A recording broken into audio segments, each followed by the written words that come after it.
Shalom saudara, selamat malam. Saudara yang dikasihi oleh Tuhan Yesus Kristus, doa saya, sukacita dari Tuhan senantiasa menyertai kehidupan saudara. Dan doa saya, saudara selalu dalam lindungan Tuhan.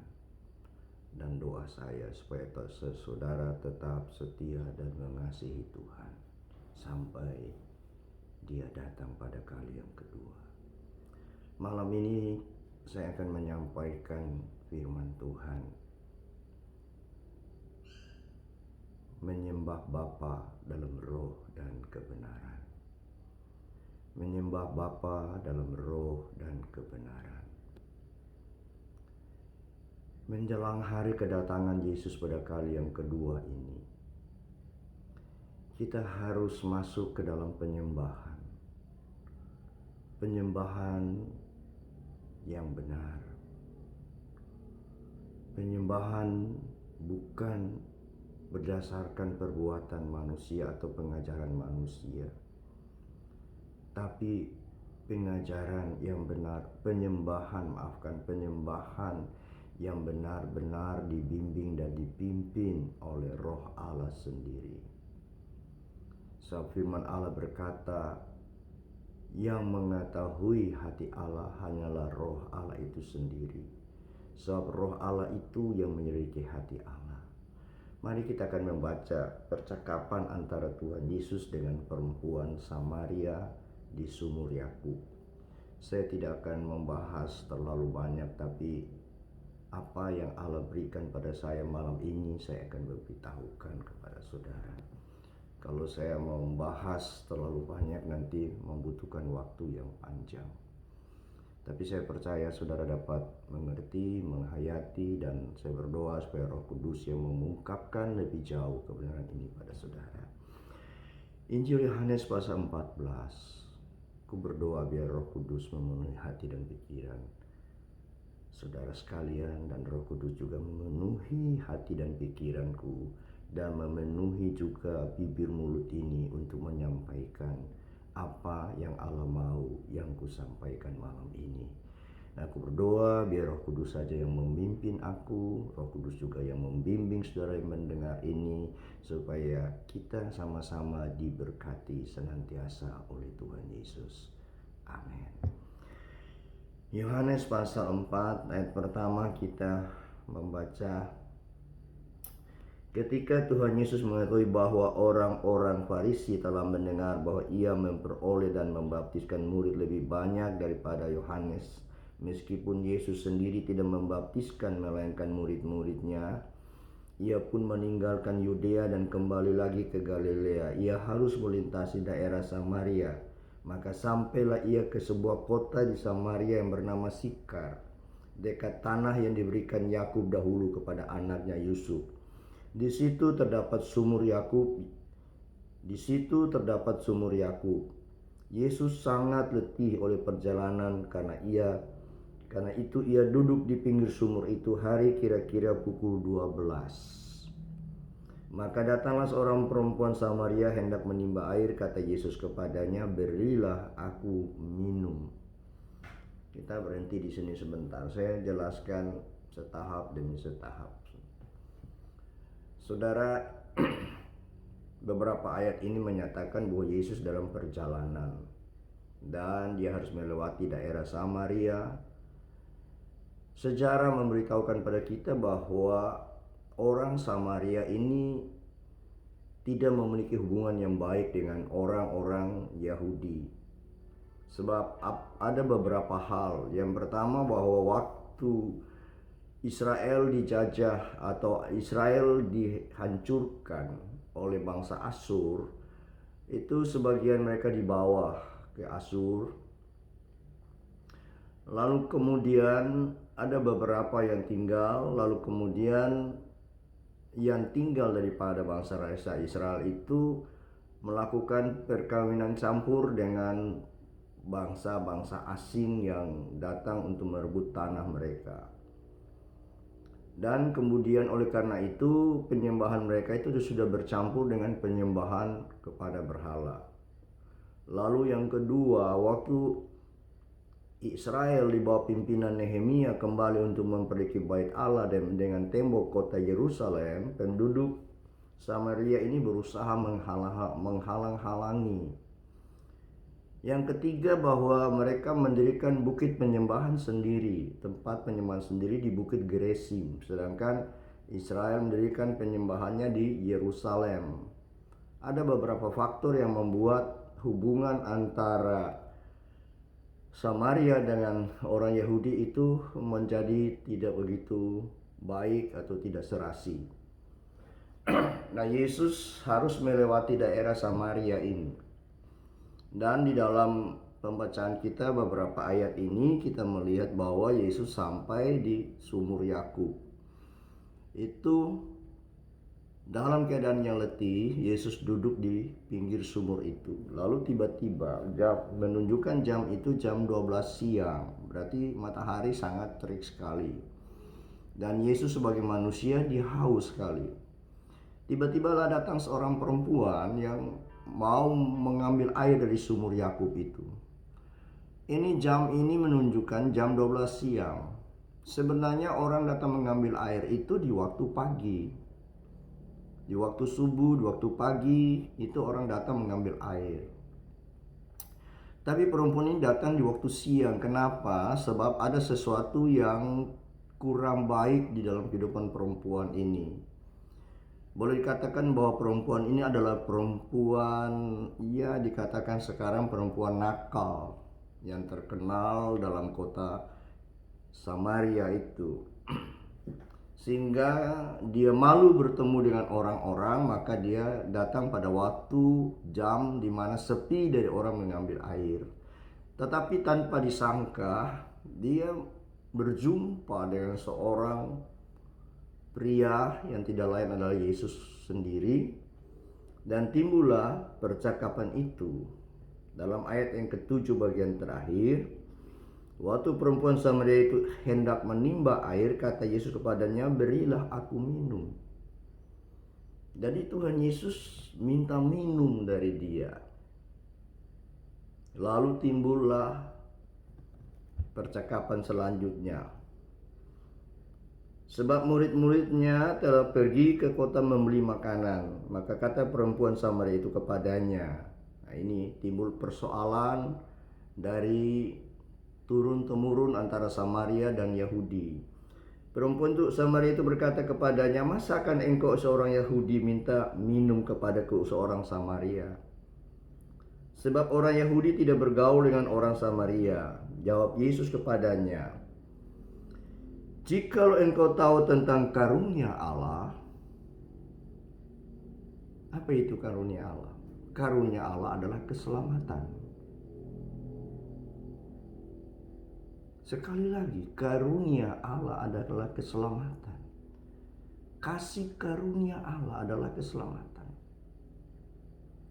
Allah mengasihi dunia ini dengan memberikan karunia keselamatan dan anugerah kebenaran melalui Tuhan Yesus Kristus dan Roh Kudus. Maka kata Tuhan, jika engkau tahu tentang karunia Allah dan siapakah dia yang berkata kepadamu, berilah aku minum, niscaya engkau telah meminta kepadanya dan ia telah memberikan kepadamu air hidup. Jadi di sini wanita itu berkata, masakan engkau seorang Yahudi minta minum kepadaku? Seperti dengan kata lain, engkau seorang musuh, masakan minta minum kepadaku? Orang Samaria yang kamu anggap tidak baik, kamu anggap tidak benar, kenapa kamu minta minum padaku? Lalu Yesus berkata, kalau engkau tahu tentang karunia Allah dan siapa dia yang berkata kepadamu, siapa dia? Kalau engkau tahu tentang karunia Allah yang sedang berbicara dengan wanita itu. Kasih karunia Allah itu ya sementara ada di hadapan wanita itu. Kita ini kadang-kadang itu bisa jadi seperti wanita Samaria ini. Kita berbicara dengan Yesus. Kita memanggil namanya. Kita menyanyi yang di dalam liriknya ada nama Yesus. Tapi seringkali kita tidak mengenal Yesus yang benar. Seringkali kita tidak mengerti apa yang dapat Yesus buat di dalam kehidupan kita. Sehingga apabila ada terjadi sesuatu yang menakutkan menimpa kehidupan kita, ada sesuatu hal yang berbahaya datang kehidupan kita, kadang-kadang kita melupakan bahwa Yesus yang setiap saat kita panggil namanya itu ada dengan kita, ada bersama-sama dengan kita. Dia siap membantu kita asalkan kita berseru dengan iman kepadanya. Apa bedanya gereja dengan wanita Samaria ini? Yang memanggil nama Yesus tetapi tidak mengetahui apa yang bisa diperbuat oleh Yesus dalam kehidupan. Kita sebagai orang percaya, kita harus belajar mengenal, mengerti siapa Yesus, mengenal dia dengan baik, dan apa saja yang dia bisa perbuat dalam kehidupan kita. Bukan saja dia mati di atas kayu salib di bukit Golgota, menumpahkan darah untuk jalan pengampunan dosa kita. Bukan sebatas itu. Tapi ada hal-hal lain yang lebih besar yang bisa Yesus lakukan dalam kehidupan kita. Dia bisa memberikan kita perlindungan, dia bisa memberikan kita kesehatan yang baik, dia bisa memberkati kita dengan kebahagiaan dalam rumah tangga kita. Dia bisa memberkati kita dalam segala usaha kita. Dia bisa memberkati kita dengan posisi yang baik. Dia bisa menolong kita apabila ada bahaya yang datang dalam kehidupan kita. Banyak hal yang Yesus bisa perbuat dalam kehidupan kita. Tetapi seringkali kita tidak mengerti, tidak mengetahui siapa Yesus sesungguhnya. Kadang-kadang kehidupan kita itu sangat menyedihkan Yesus. Kenapa, saudaraku? Sebab kita tidak mempercayakan sepenuh kehidupan kita kepadanya. Kadang-kadang kita mengandalkan kekuatan kita, mengandalkan kekayaan kita, mengandalkan keluarga kita yang mempunyai jabatan atau kekayaan dan sebagainya. Dalam sakit kita mengandalkan dokter, ahli dan sebagainya. Kita membuang banyak uang untuk berobat ke luar negeri dan sebagainya, dan itu tidak salah, saudaraku. Silakan saudara lakukan sepanjang saudara mempunyai uang. Tetapi saya ingin katakan kepada saudara, kenapa Yesus yang ada di dalam hidup saudara, saudara tidak minta tolong kepada dia? Sebagai contoh di atas danau Galilea, murid-muridnya berlayar dengan tenang dan Yesus berbaring di buritan di atas tali temali. Dan pada waktu angin ribut datang, ombak naik dan mereka hampir celaka. Mereka membangunkan Tuhan Yesus, lalu Yesus meneduhkan angin ribut itu. Bukankah hal itu pengajaran buat kita? Sampai saat ini pun Yesus tidak pernah berubah, dulu, sekarang, sampai selama-lamanya. Dia dapat menjadi penolong kita. Selanjutnya kita lanjutkan. Siapakah dia yang berkata kepadamu, berilah aku minum, niscaya engkau telah meminta kepadanya dan ia telah memberi kepadamu air hidup. Jadi Tuhan siap memberikan air hidup. Singkat saudara, bahwa air hidup itu tidak lain berbicara tentang Roh Kudus. Saya satu pribadi yang benar-benar menghormati Roh Kudus. Saya satu pribadi yang benar-benar mencintai Roh Kudus. Saya satu pribadi yang benar-benar mengandalkan Dia, mengasihi Dia, Roh Kudus. Sebab Dia yang mendampingi dalam susah dan senang selagi saya hidup di dunia ini. Segala sesuatu saya tahu bahwa Dia yang mengerjakan untuk saya. Jadi air di sini tidak lain berbicara tentang pribadi daripada Roh Kudus yang Tuhan mau berikan kepada kita jika kita minta kepada Dia. Kata perempuan itu kepadanya, "Tuhan, engkau tidak mempunyai timba dan sumur ini amat dalam. Dari manakah engkau memperoleh air hidup itu? Adakah engkau lebih besar daripada bapa kami Yakub yang memberi sumur ini pada kami dan yang telah minum sendiri dari dalamnya? Ia serta anak-anaknya dan ternaknya." Jawab Yesus kepadanya, "Barang siapa minum air ini, ia akan haus lagi. Air yang dikatakan oleh perempuan ini beda dengan air yang dikatakan oleh Yesus. Air yang dijelaskan oleh perempuan ini, bahwa sumur ini adalah sumur yang diberikan oleh Yakub dan anak cucunya yang ternak minum dari sumur ini. Dia menjelaskan kegunaan air dari sumur itu. Dan hal ini, saudara, berbicara tentang hal-hal yang ditawarkan oleh dunia. Tidak ada satu hal pun yang ditawarkan oleh dunia yang bisa memberikan kepuasan kepada orang yang menerima tawaran itu. Dunia bisa menawarkan kekayaan kepada kita. Tetapi saudara harus tahu, lebih senang orang miskin daripada orang kaya. Orang miskin, walaupun dia cukup makan, cukup pakai setiap hari, tidak ada kelebihan, tapi dia bisa tidur dengan tenang. Pintu rumahnya tidak perlu dikunci karena tidak ada barang yang harus dicuri dari dalam rumah dia. Beda dengan orang kaya. Orang kaya harus memasang alat-alat pelindung, CCTV atau kamera, semuanya. Dia harus mempunyai dokter pribadi, dan kadang-kadang dia tidak bisa tidur sepanjang malam. Dia harus memakai obat tidur, obat penenang dan sebagainya. Dia hidup di dalam ketakutan karena utang di bank dan sebagainya, dan banyak hal. Dan akhirnya mendatangkan penyakit di dalam kehidupannya. Jabatan dunia pun tidak akan membawa kita kepada ketenangan. Karena kadang-kadang kalau kita salah gunakan jabatan yang dunia tawarkan, itu akan berakhir di penjara, saudaraku.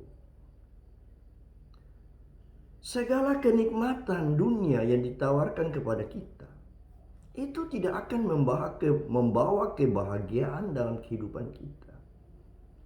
Tidak akan membawa sukacita, tidak akan membawa ketenangan kepada kita. Harta, tahta, wanita, itu yang ditawarkan oleh dunia kepada kita. Dan ketiga hal itu tidak akan pernah membahagiakan kehidupan kita, kecuali Yesus yang memberikan kepada kita. Saya katakan, kecuali Yesus yang memberikan kepada kita.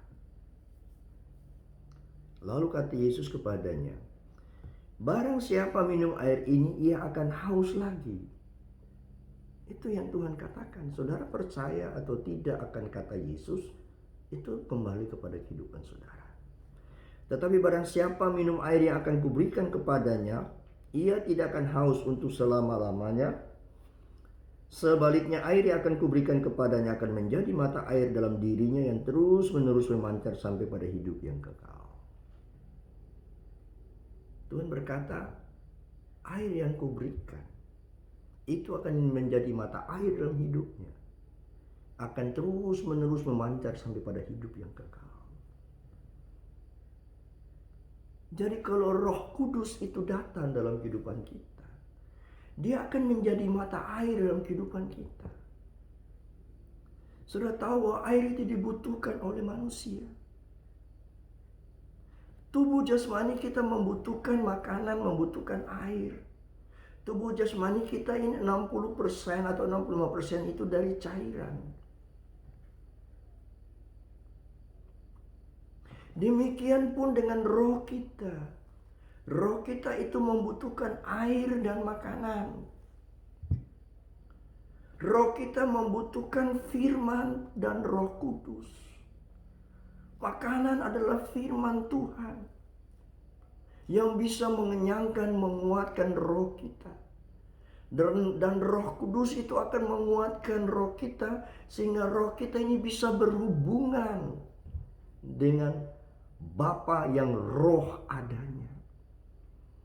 Roh Kudus masuk dalam kehidupan kita, dia akan merubah roh kita. Dia menghidupkan roh kita. Sebab tatkala kita berbuat dosa, roh kita mati di depan Allah, putus hubungan dengan Allah. Tapi pada waktu Roh Kudus masuk dalam kehidupan kita, dia memperbaiki kembali hubungan roh manusia dengan Bapa di surga.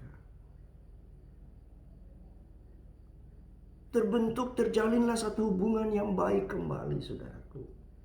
Sebab itu dikatakan, barang siapa yang sebaliknya air yang akan kuberikan kepadanya akan menjadi mata air yang di dalam dirinya, yang terus menerus memancar sampai hidup yang kekal. Lalu perhatikan, Tuhan ingin memberikan satu kepuasan yang sifatnya kekal. Sepanjang Roh Kudus ada di dalam kehidupan saudara, saudara menerima air kehidupan yang melambangkan Roh Kudus itu dalam hidup saudara, maka akan ada pancaran air yang memberi kehidupan kepada orang yang ada di sekitar kehidupan saudara. Kalau saudara sudah menjadi orang percaya Tuhan, saudara harus menjadi saluran berkat untuk orang lain. Saudara menjadi panutan, teladan di dalam perkataan, di dalam kasih, harus menjadi contoh dan teladan bagi orang lain. Dalam perkataan saudara harus menjadi berkat bagi orang lain. Saudara tidak lagi menceritakan kejelekan orang lain, kesalahan orang lain, mengungkit masa lalu orang lain. Saudara tidak akan melakukan hal itu lagi. Yang saudara akan ceritakan tentang kebaikan Tuhan Yesus dalam kehidupan saudara. Itu kesaksian merupakan berita Injil yang sangat baik. Saudara bisa menyaksikan bagaimana Tuhan mengubah kehidupan saudara. Dan itu akan memancar sampai pada hidup yang kekal apabila saudara terus bergaul dengan Yesus, bergaul dengan Roh Kudus, dan dia akan mengubah saudara dari hari ke hari menjadi pribadi yang bisa memberkati banyak orang. Dimanapun saudara berada, saudara akan menjadi berkat bagi orang di sekitar kehidupan saudara. Kita lanjut, saudaraku. Kata perempuan kepadanya, Tuhan berikanlah aku air supaya aku tidak haus dan tidak usah datang lagi ke sini untuk menimba air. Kata Yesus kepadanya, pergilah, panggillah suamimu dan datanglah ke sini. Yesus tahu latar belakang kehidupan perempuan itu, bukan tidak tahu. Yesus yang disertai dengan Roh Kudus mempunyai karunia hikmat, mempunyai karunia marifat. Dia mengetahui latar belakang perempuan itu, tetapi dia menguji perempuan itu. Seperti Allah tahu Adam dan Hawa telah jatuh dalam dosa, tapi Allah bertanya, di manakah engkau Adam? Bukan berarti Allah tidak tahu, Allah tahu, tapi Allah mau melihat sejauh mana kejujuran Adam dan Hawa. Demikian dengan perempuan ini, sejauh mana kejujurannya. Saya sudah berulang kali menyampaikan kepada saudara, Allah mencintai kejujuran. Allah mencintai kejujuran. Pergilah, panggillah suamimu dan datang ke sini. Kata perempuan itu, aku tidak mempunyai suami. Kata Yesus kepadanya, tepat katamu.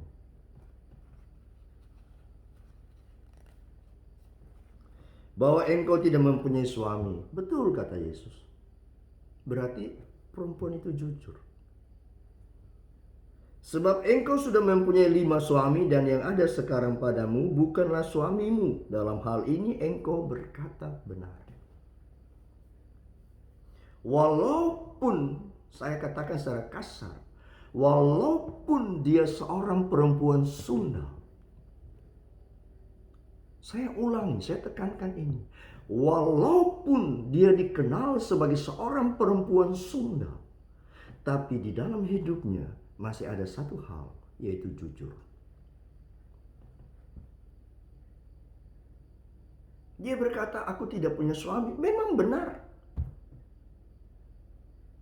Karena suami yang ada pada dia sekarang bukan suaminya. Pengakuannya itu jujur, saudaraku. Jika dibandingkan dengan orang yang percaya Tuhan sekarang ini, kadang-kadang menyedihkan, saudaraku. Orang yang percaya Tuhan mengaku dirinya, orang yang percaya Tuhan mengaku dirinya orang Kristen. Kalau dia bersalah bukannya dengan jujur mengaku kepada Tuhan, tapi dia mencari alasan, mempersalahkan keadaan, mempersalahkan situasi, mempersalahkan orang lain. Apa susah kalau kita dengan jujur mengakui kesalahan kita di hadapan Tuhan? Tuhan sudah menjanjikan pengampunan bagi kita. Tuhan membutuhkan kejujuran dari kita. Kalau salah ya kita katakan, Bapa, aku telah bersalah. Aku minta ampuni aku. Kuatkan aku. Biar aku tidak melakukan hal itu lagi. Apakah tidak cukup dengan kata seperti itu dari dalam hati yang penuh dengan penyesalan? Bapa menerima pengakuan itu dan Bapa pasti mengampuni saudara di dalam Tuhan Yesus Kristus. Tuhan berkata, sebab engkau sudah mempunyai 5 suami dan yang ada sekarang padamu bukanlah suamimu. Dalam hal ini engkau berkata benar. Tuhan sendiri mengakui dia benar. Dia jujur. Ingat saudaraku, kita tidak luput dari kesalahan. Tapi satu hal yang kita harus ingat, jujur di depan Tuhan. Sebab kita tidak pernah bisa menyembunyikan pelanggaran kita daripada Tuhan. Saya ulangi, kita tidak bisa menyembunyikan pelanggaran kita daripada Tuhan. Kita tidak bisa seperti Adam dan Hawa yang bersembunyi di semak-semak belukar karena mengetahui mereka telanjang. Karena mata Allah ada di segala tempat mengawasi orang berdosa dan orang benar.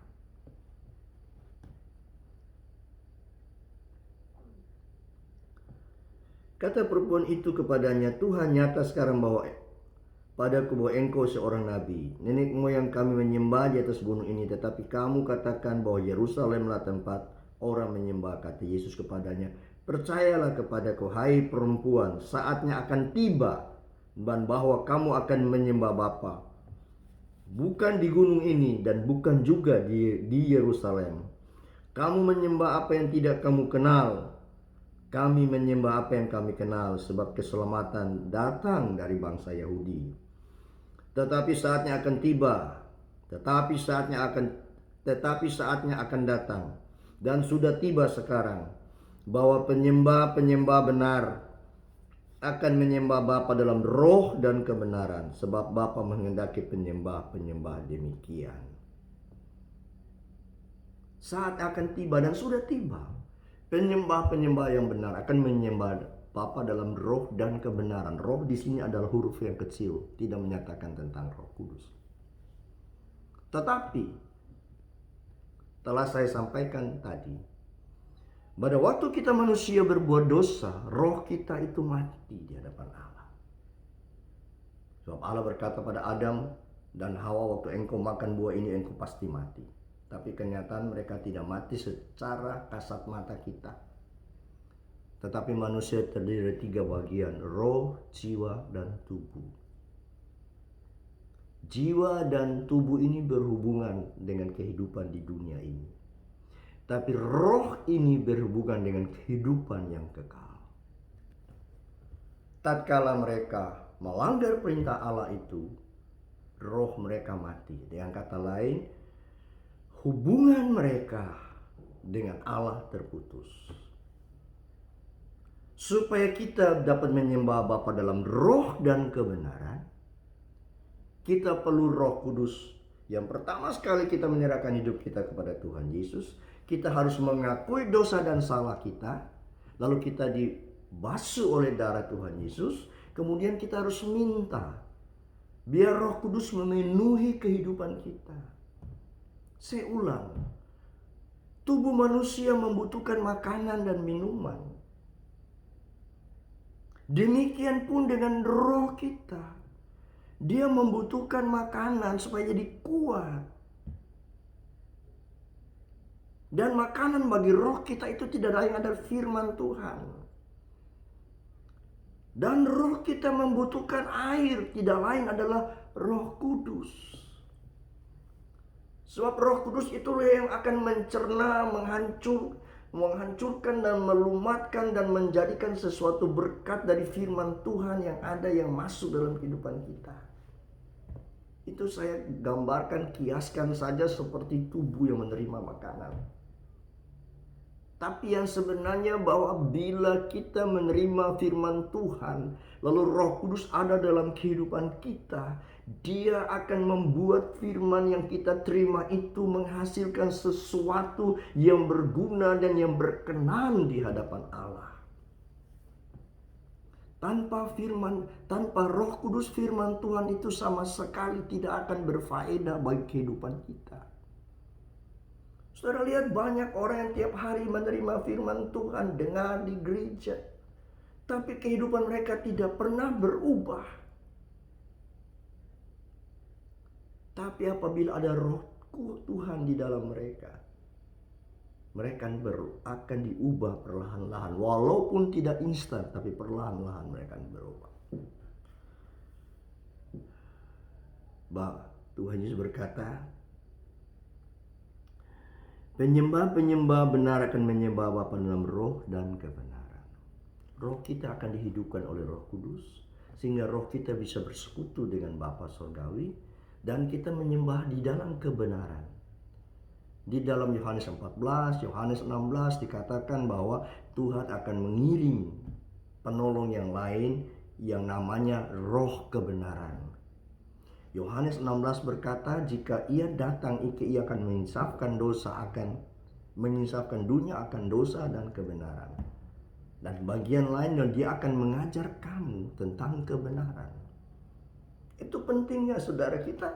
Kalau Tuhan sendiri berkata bahwa kita harus menyembah Bapa dalam roh dan kebenaran. Bagaimana kita bisa menyembah Bapa dalam roh dan kebenaran kalau roh kita itu belum dihidupkan? Bagaimana roh kita bisa dihidupkan kalau kita tidak meminta untuk menerima air kehidupan yang melambangkan roh Allah dalam kehidupan kita? Yesus siap memberi, dan Yesus telah mengirim Roh Kudus sebagai penggantinya. Saudara menerima Roh Kudus berarti saudara menerima kehidupan Tuhan Yesus dalam kehidupan saudara. Karena Roh Kudus itu namanya Roh Allah, Roh Kudus, Roh Kristus.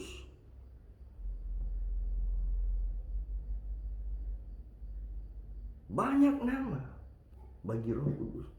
Roh yang api yang menghanguskan. Banyak saudara. Jadi kalau kita mau menyembah Bapa dalam roh dan kebenaran, dan itu harus. Kalau tidak kita menjadi orang Kristen yang mati. Kita kelihatan hidup padahal kita itu mati, kata firman Tuhan dalam kitab Wahyu pasal 3 dan 4 itu. Kelihatan hidup padahal mati. Kita harus menyembah Bapa dalam roh dan kebenaran karena Bapa itu roh adanya.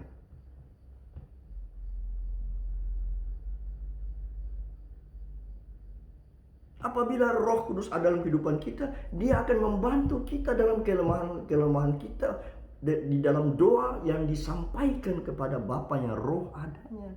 Karena kita tidak tahu bagaimana berdoa menurut kehendak Bapa, tapi Roh Kudus yang menyelidiki hati Bapa, mengetahui akan kehendak-kehendak Bapa, maka Dia membantu kita di dalam berhubungan dengan Bapa di surga.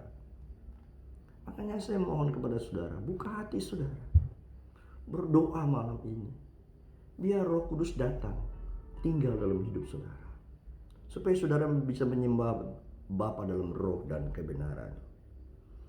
Sebab Bapa menghendaki penyembah-penyembah demikian. Allah itu roh, dan barang siapa menyembah Dia harus menyembahnya dalam roh dan kebenaran. Ingat, Allah kita roh adanya. Kita hanya bisa bersekutu dengan Dia dalam roh dan kebenaran. Roh yang telah dihidupkan oleh Roh Kudus, dan firman kebenaran itu ada dalam kehidupan kita, yang dikuatkan oleh Roh Kudus. Firman itu datang pada kita dan Roh Kudus memberikan pengertian firman dalam kehidupan kita, sehingga kita bisa menjadi penyembah-penyembah Allah yang benar, yang menyembah Allah dalam roh dan kebenaran. Kita bukan hanya menjadi warga gereja, tapi kita menjadi warga kerajaan surga. Kita bukan hanya ke gereja secara rutinitas, tetapi di rumah pun kita dapat menyembah Bapa dalam roh dan kebenaran. Saya berdoa biar Roh Kudus datang dalam kehidupan saudara, tinggal dalam kehidupan saudara. Saya tidak bisa terlalu panjang lebar untuk menyampaikan hal ini, karena membutuhkan waktu yang sangat panjang kalau saya harus menjelaskan secara mendetail pada saudara. Tapi saya hanya berdoa biar Roh Kudus akan mengungkapkan semua yang terselubung, yang tidak sempat saya ucapkan, tidak sempat saya beritahukan. Roh Kudus akan memimpin saudara untuk mengetahui lebih lanjut. Tuhan Yesus memberkati saudara, dan saya berdoa saudara yang sakit Tuhan jamah, Tuhan sembuhkan. Apa saja penyakit saudara, Tuhan jamah. Yang lumpuh Tuhan berikan berjalan, yang buta Tuhan berikan penglihatan, yang tuli pendengaran, yang bisu bisa berbicara, yang jantungan, diabetes, dan segala macam penyakit. Aku berdoa Roh Kudus menjamah mereka sementara mereka mendengar video ini, siaran berita ini, firman Allah ini. Tubuh mereka dijamah oleh Engkau Tuhan. Terima kasih Tuhan Yesus. Amin.